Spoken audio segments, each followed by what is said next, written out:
네, 참 이 자리에 오랜만에 서서 말씀을 드리는 것 같습니다. 네, 여기 모이신 모든 분들에게 하나님의 평안이 함께 하시기를 진심으로 기원합니다. 오늘은 말씀드리기 전에 한 가지 좀 안내를 먼저 드리고 말씀을 드리도록 하겠습니다. 2021년 1분기 전교인 말씀 방송에 대한 말씀을 드리겠습니다. 요것은 참가하시는 대상은 철암교회 전 교인입니다. 그러니까 이 자리에 앉아 계신 분들은 모두가 참여하실 수 있는 그런 행사입니다. 간단하게 소개를 드리겠습니다. 제가 나눠드린 종이가 아마 있을 거예요, 그렇죠? 그 중에서 큰 종이를 보시면 거기 성경절들이 이렇게 빼곡히 적혀 있을 겁니다. 그거를 보시면 되겠습니다. 이 암송을 하시려면 또 각자의 이 능력의 차이가 있으시기 때문에 제가 그래서 이것을 세 가지로 좀 단계를 나누어서 이제 선택을 하실 수 있도록 좀 해봤습니다. 그래서 내가 이제 이 기간 동안에 어떤 말씀을 외울지를 보고 선택하시면 되는데, 이 초급, 중급, 상급 이렇게 써놓은 것은 그 분량의 차이입니다. 그러니까 목자의 시 시편 23편은 6절이고, 그 다음에 예수님의 고난은 12절인가요? 열 몇 절일 겁니다. 그리고 그 다음에 새하늘과 새 땅 요한계시록 22장은 20절이 넘습니다. 그래서 내가 이제 이 기간 동안에 어느 말씀을 외울지를 스스로 이제 선택을 하실 수 있도록 세 가지를 놓은 것입니다. 혹시라도 이거 세 가지를 다 외워야 되는 거 아닌가 그렇게 부담 가지실 필요는 없습니다. 그래서 어떤 거를 선택하면 좋을지를 한번 생각을 해보시기 바랍니다. 그리고 제가 나눠드린 두 가지 종이 중에 작은 종이를 보시면 이제 신청서입니다. 이것은 누구든지 다 작성하셔서 주시면 됩니다. 두 가지를 적으시면 되는데요. 아까 말씀드린 것처럼 본문을 이 세 가지 중에서 어떤 것을 할지를 선택하시면 되고요. 그 다음에 발표 방식이라고 적어놨는데요. 이건 뭐냐면요. 이것도 이렇게 하시면 됩니다. 평소에 이 암송이 익숙하시고 얼마든지 외우실 수 있는 분들은 보지 않고 외우는 것에 도전을 하시기 바랍니다. 그리고 나는 도저히 외울 수가 없다. 그렇게 생각하시는 분들을 위해서 보고 읽을 수 있는 기회를 드리니까요. 그러니까 이렇게 만들어 놓은 취지는 모든 분들이 다 참여하시자는 이야기입니다. 그렇게 이해하시고 이 두 가지를 선택하시고 다음 밑에 이제 신청자의 이름을 적으시고 그리고 이제 저에게 제출을 해주시면 되겠습니다. 기한은 이제 오늘부터 시작해서 다음 안식일까지 이제 저에게 주시면 제가 그것을 참고해서 진행하도록 그렇게 하겠습니다. 그럼 이제 신청하신 다음에는 뭘 하느냐? 이제 실천을 하셔야죠, 그렇죠? 이 말씀을 암송하시는 기간은 2월 15일부터 3월 26일까지 총 40일입니다. 40일로 정한 특별한 이유가 있는데 잘 아시는 것처럼 성경에서 보면 40일은 의미 있는 숫자입니다. 떠오르는 게 있으세요? 40일 하면? 그렇죠. 예수님께서 금식하며 기도하신 시간도 40일. 40이라는 숫자 의미가 있죠. 하여간 40일 동안 우리가 이 말씀에 집중할 수 있는 그런 의미를 담고 있습니다. 그래서 각자가 실천하실 것은 뭐냐면요. 최소한 자기가 선택한 본문을 매일 1회 이상 읽는 것입니다. 이건 어렵지 않을 겁니다. 그렇죠? 아침에 일어나서 이 종이를 딱 보고 내가 선택한 것을 처음부터 끝까지 쭉 한번 읽으시는 겁니다. 소리를 내어서 읽는 것입니다. 물론 이제 암송하기로 선택하신 분들은 더 시간을 투자하셔야겠죠. 그렇죠? 그리고 반장님들이 하실 일은 뭐냐 하면 우리가 지난번에 하던 것처럼 매 안식일마다 모여서 예배를 드리기 전에 예배를 드릴 때 단원들이 자기가 신청한 것을 잘 실천하고 있는지를 이렇게 확인해 주시는 걸 해주시면 되겠습니다.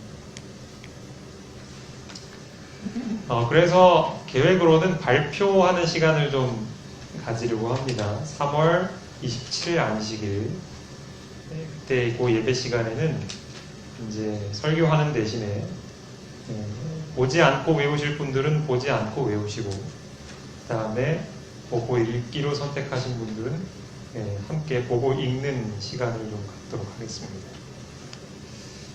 근데 중요한 것은 제가 이때 없습니다. 그 선민이 같은 경우도요, 지금 이제 겨울방학이거든요. 근데 선생님이 방학 숙제를 따로 안 내주셨어요. 왜 그렇게? 이제 학년이 바뀌면 담임 선생님도 바뀌잖아요. 그러면 숙제를 확인할 수가 없어요. 마찬가지로 저도 같은 상황입니다. 그러니까 여러분께 숙제는 내드리지만 숙제 확인은 못합니다. 그리고 새로 오시는 선생님, 새로 오시는 목사님이 그거를 확인하실지도 저는 모릅니다. 그럼에도 불구하고 제가 이 말씀을 드리는 이유는 이것에 대한 필요성을 느끼시고 중요하다고 생각하신다면 교회에서 하지 않더라도 여러분 자발적으로라도 개인적으로라도 이 코로나 시대에 말씀에 집중하시라는 의미에서 제가 드리는 것입니다. 그러니까 잘 생각해 보시고 꼭 신청해 주시고 실천해 주시면 좋겠습니다. 이제 오늘 말씀을 좀 드리도록 하겠습니다. 오늘 말씀의 제목은 하나님을 믿음입니다. 오늘 저희는 하나님을 믿는다는 것, 또 반대로 우리 사이에 뿌리 깊이 내려있는 하나님에 대한 불신의 신앙에 대해서 좀 생각을 해보려고 합니다. 불신, 즉 믿지 못한다는 것, 이것은 이제 하나님께 대한 것이죠. 누군가 여러분에게 물어보신다면 여러분은 자신 있게 저는 예수님을 믿습니다. 예수님 믿는 사람입니다. 이렇게 대답을 하실 것입니다. 그런데 우리가 이런 대답을 쉽게 하는 것처럼 우리의 믿음이 얼마나 쉽게 불신으로 향하는지 우리는 알아야 할 것입니다. 그럼 언제 우리는 하나님에 대한 불신이 생기는가? 언제 그런 현상이 나타나는가? 주로 이때 그렇습니다. 내가 하나님께 뭔가를 구했는데 하나님이 그걸 주시지 않을 때, 그럴 때 우리는 쉽게 하나님을 불신합니다. 그럴 때 자신을 신자라고 부르는 많은 사람들은 쉽게 낭망을 하고 또 하나님을 의심하게 되죠. 시편 42편 5절에 있는 말씀을 보면 이 시편 기자는 이렇게 이야기합니다. 내 영혼아, 내가 어찌하여 낙심하며 어찌하여 내 속에서 불안해하는가. 이 시편 기자의 말처럼 많은 신자들은 자주 낙심하고 불안해합니다. 그런데 이 시편 기자는 이야기하기를 왜 그렇게 불안해하느냐라고 이야기를 하는 거죠. 이 말은 불안해할 필요가 없다는 말이죠. 낙심할 필요가 없다는 말이에요. 사실 생각해보면 우리를 향한 하나님의 마음은 결코 달라진 게 없습니다. 예나 지금이나. 이미 하나님께서는 우리를 위해서 당신의 사랑하는 아들을 죽도록 내어주셨습니다. 그리고 온 하늘은 지금도 여전히 우리의 구원에, 그리고 이 세상의 사람들의 구원에 가장 큰 관심을 갖고 있습니다. 그럼에도 불구하고 우리가 하늘 아버지를 신뢰하는 일이 왜 그렇게 어려운지요?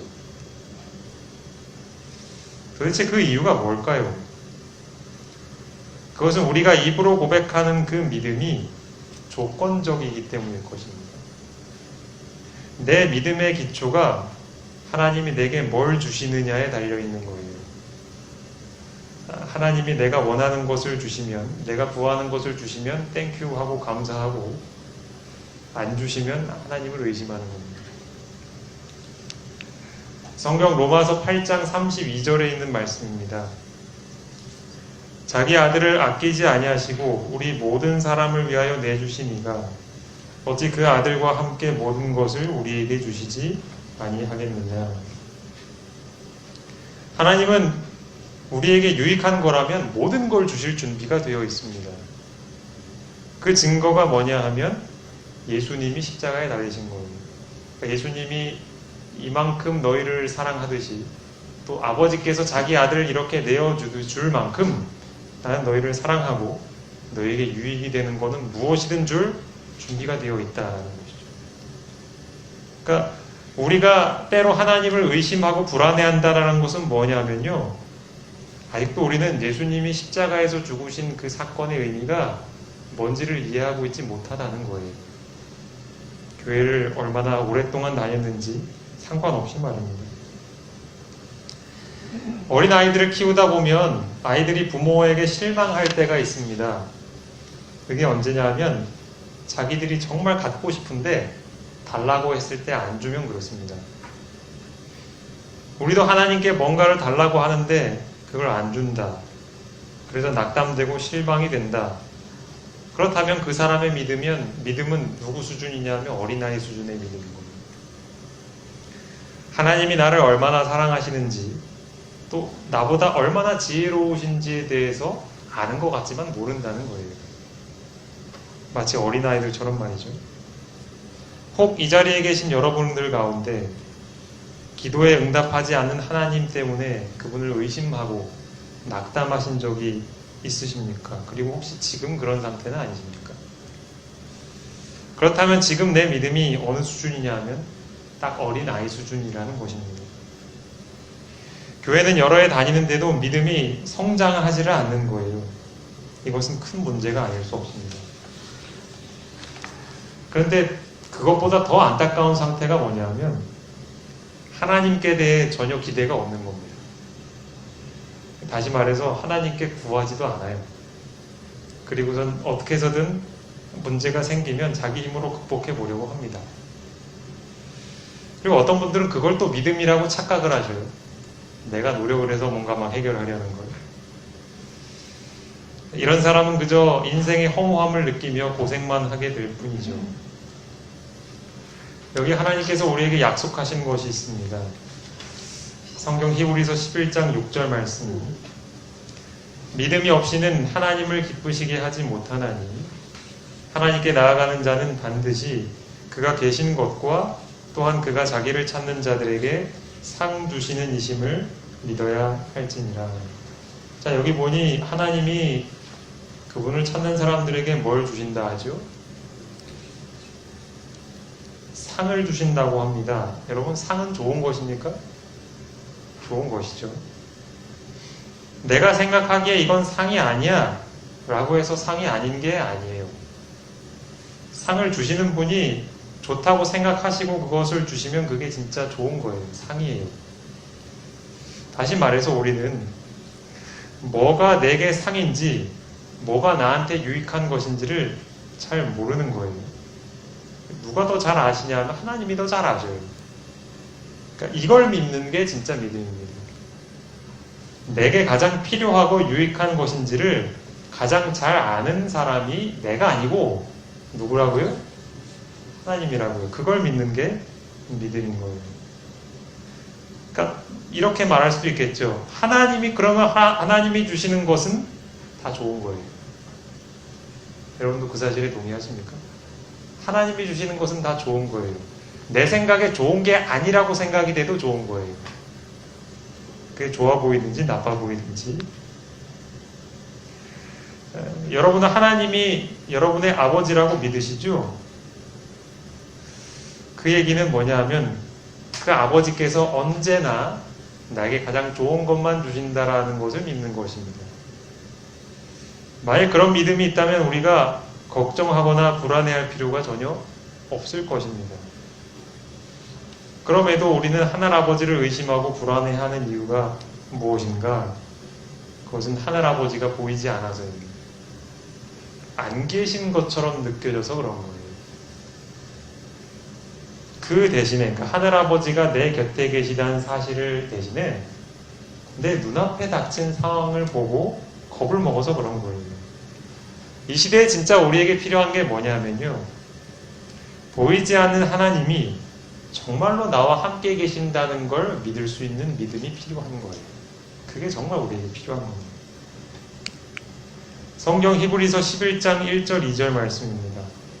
믿음은 바라는 것들의 실상이요 보이지 않는 것들의 증거니 선진들이 이로써 증거를 얻었느니라.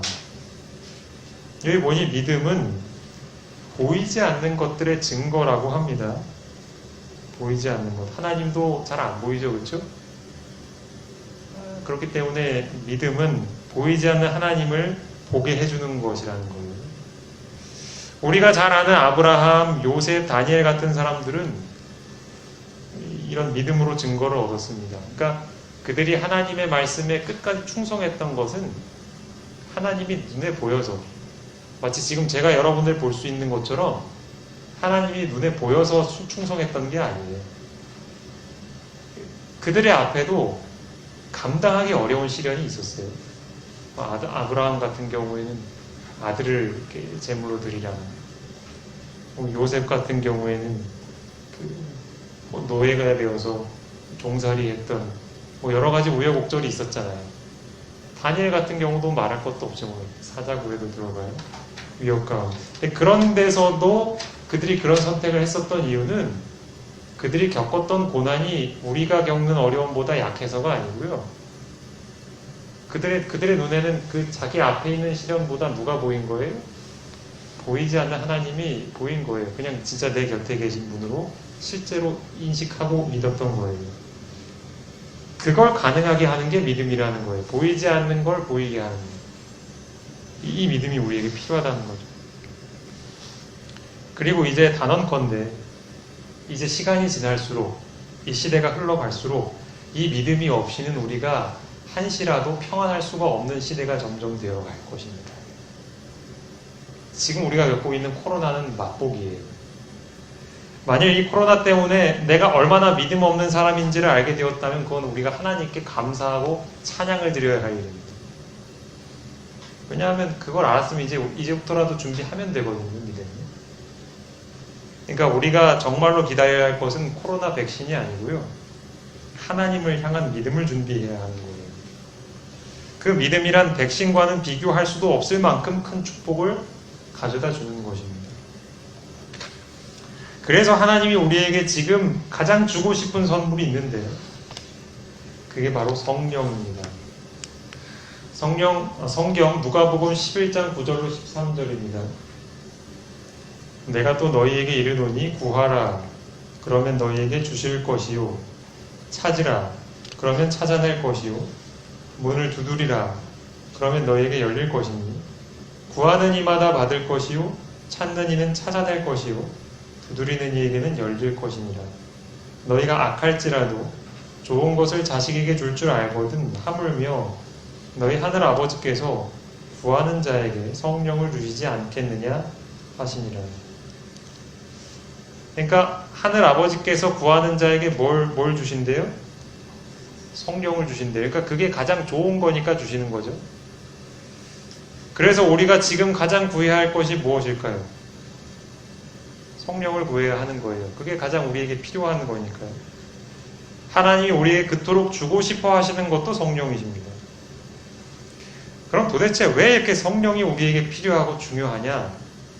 그것은 보이지 않는 하나님을 볼 수 있게 해주는 분이 성령이기 때문에 그런 거예요. 자, 이게 요한복음 15장 26절 말씀이 있습니다. 성령이 어떤 분이신지를 한번 확인해 보십시오. 내가 아버지께로부터 너희에게 보낼 보혜사 곧 아버지께로부터 나오시는 진리의 성령이 오실 때에 그가 나를 증언하실 것이요 라고 했죠. 자, 여기 보니 성령이 하시는 일이 있어요. 그게 뭐냐면 누구를 증언하신대요? 그러니까 예수님을 증언하신대요.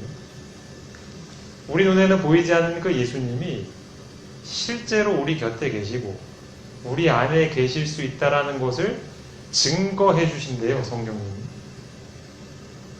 그래서 이제 성령을 뭐라고 부르냐면 여기 보면 진리의 성령, 즉 진리이신 예수님을 증거하시는 분 이렇게 표현하고 있는 거예요. 그러니까 바꿔 말하면 성령이 계시면 우리는 예수님이 곁에 계시다는 걸 알 수 있지만 반대로 성령이 안 계시면 어떨까요? 내가 5분 전까지만도 예수님을 믿었다가도 예수님이 안 계신 것 같아. 예수님이 나를 버리신 것 같아. 라고 말하게 되는 거예요. 그렇죠? 그러니까 성령이 필요하겠습니까? 필요하죠. 당연히 필요하죠. 그런데 대부분의 신자들이 아직도 이 성령을 간절히 원하지 않는 것 같아요. 백신이든 돈이든 혹은 지위나 명예 이것을 갖추는 일에는 참 열심이고 그것을 하나님께 기도하는 건 열심히 구하는데 그만큼도 성령을 구하지 않은 것 같아요. 여러분 꼭 기억하십시오. 앞으로는 제가 지금 예를 들었던 이런 것들이 아무것도 아닌 시대가 곧 오게 될 거예요. 믿음이 없이는 한순간도 평안할 수 없는 시대가 곧 오게 될 것입니다. 바꿔 말하면 지금 내가 의존하고 있는 것들이 곧 하나씩 사라지게 될 것이라는 사실이에요. 그것이 나의 건강일 수도 있고요. 나의 재산일 수도 있고요.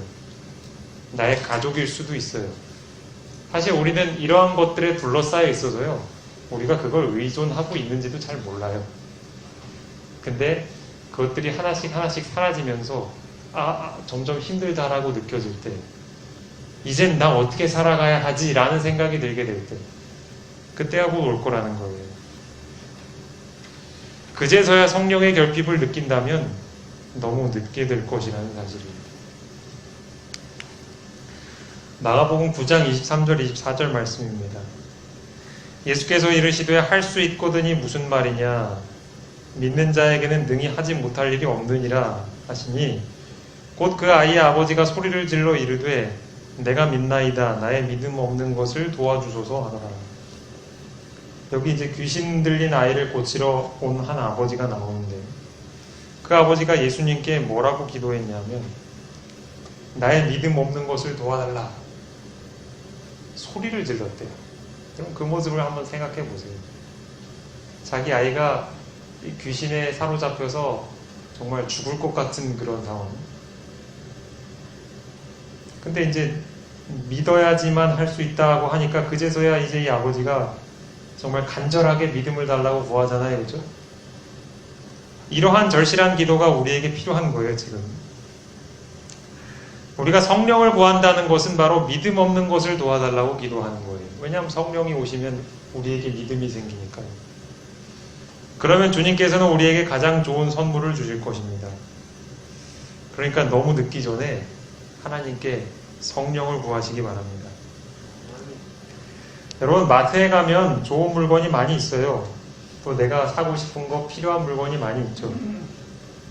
근데 현금이 없으면 카드가 없으면 사고 싶어도 못 삽니다. 그렇죠?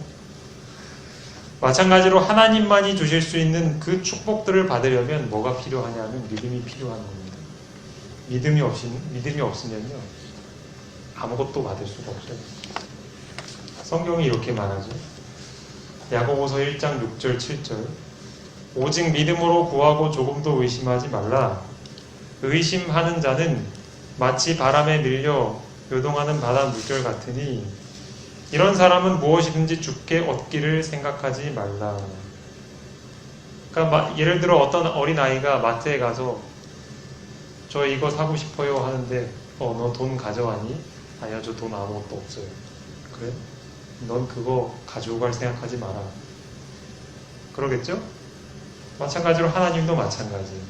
하나님은 우리에게 주실 아주 좋은 것들이 많이 있어요. 그리고 우리도 그거를 받고 싶어요. 근데 우리가 믿음이 없으면 아마 이렇게 말씀하실 겁니다. 너 믿음이 없으면 이런 거 가질 생각하지 마. 그 얘기잖아요. 그렇죠? 하나님은 우리에게 모든 걸 주고 싶어 하십니다. 하지만 의심하는 사람은 하나님께 아무것도 얻을 수가 없습니다. 조건적인 믿음. 하나님이 내가 달라는 걸 주지 않으면 난 안 믿을 거야 하는 믿음을 갖고 있으면 못 얻어요. 더 이상 우리는 하늘아버지를 이 땅의 아버지만도 못하게 여기는 일을 그쳐야 할 것입니다. 하나님은 어떤 분이십니까? 그분의 말씀 한마디면 이 우주를 만들 수도 있고 없으실 수도 있는 분입니다. 인간의 목숨은 그분에게는 우리가 파리 한 마리 잡는 것보다 더 사소한 문제일 수 있어요. 그렇게 위대하신 분이 나를 위해서 무엇을 주셨냐면 자기 하나뿐인 아들을 죽게 하셨단 말이죠. 그리고 우리의 그 십자가를 증거로 제시하시는 거예요. 내가 얼마나 사랑하는지를 봐라. 내가 너에게 아끼지 않고 모든 걸 줄 수 있다. 그러니 나를 믿어라. 의심하지 마라. 더 이상 눈앞의 파도를 보고 불안해하지 마라. 그렇게 말씀하시는 겁니다. 욥기 1장 20절로 22절 말씀입니다. 욥이 일어나 겉옷을 찢고 머리털을 밀고 땅에 엎드려 예배하며 이르되, 욥이 뭐라고 하는지를 한번 잘 보십시오. 내가 모태에서 알몸으로 나왔사온즉 또한 알몸이 그리로 돌아가올지라. 주신 이도 여호와시오 거두신 이도 여호와시오니 여호와의 이름이 찬송을 받으실지니이다 하고, 이 모든 일에 욥이 범죄하지 아니하고 하나님을 향하여 원망하지 아니하며. 자, 이 모르는 사람이 보면 이 욥이라는 사람이 하나님을 찬송했다네. 아, 욥이 하나님께 축복을 많이 받았구나, 이렇게 생각할 수도 있겠죠. 욥이 하나님께 뭐 한 집 한 채 받았습니까?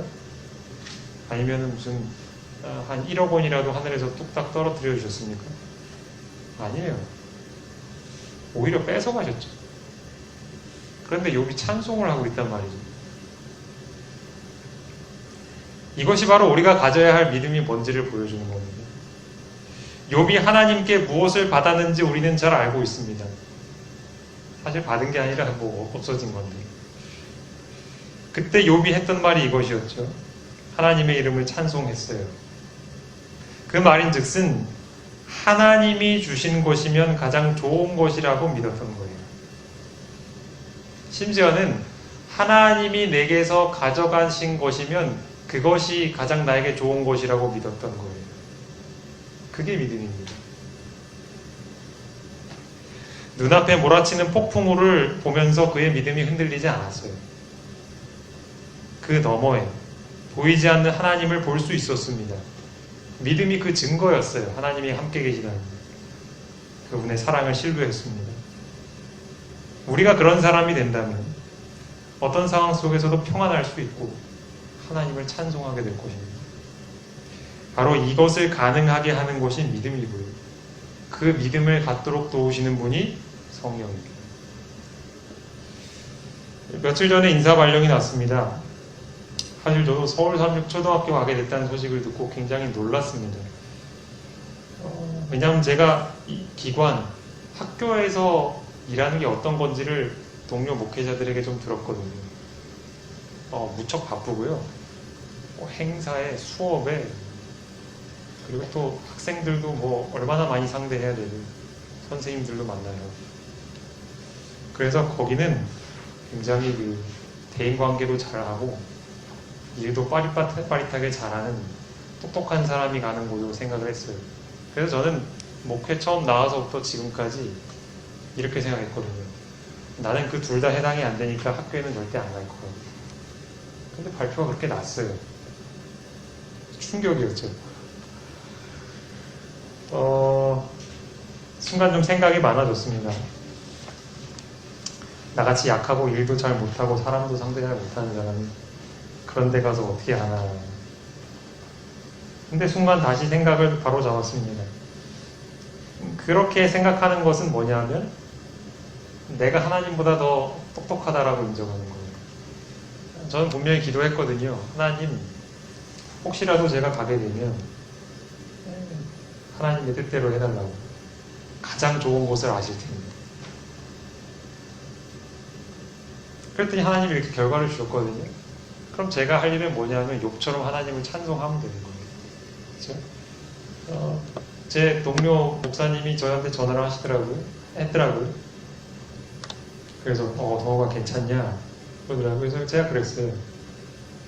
괜찮고 말고 어디서 그냥 하나님 가라고 하면 가는 거지. 그랬습니다. 그렇죠? 그러니까 하나님이 주신 거면 가장 좋은 거예요. 그걸 믿는 것이 믿음이죠. 만약에 제가 그 결과에 대해서 불만을 품는다면 그것은 하나님을 신뢰하지 않는 것입니다. 비록 내 생각에는 이건 아닌 것 같은데 라도 말이죠. 눈앞의 상황을 보는 것이 아니라 보이지 않는 하나님을 믿는 것. 그 믿음이 오늘 우리에게 필요합니다. 하나님께서는 우리의 조건적인 믿음 혹은 흔들리는 믿음을 불쾌하게 여기십니다.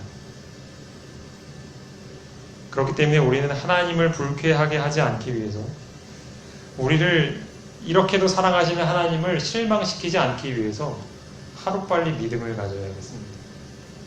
부디 하나님을 기쁘시게 하고 우리 자신에게 축복이 되는 믿음을 갖게 되시길 바랍니다. 그래서 코로나 그것보다 더한 게 오더라도 절대 흔들리지 않고 기뻐하고 평안할 수 있는 그런 하나님의 자녀로서 사시게 되길 바라면서 말씀을 마치겠습니다.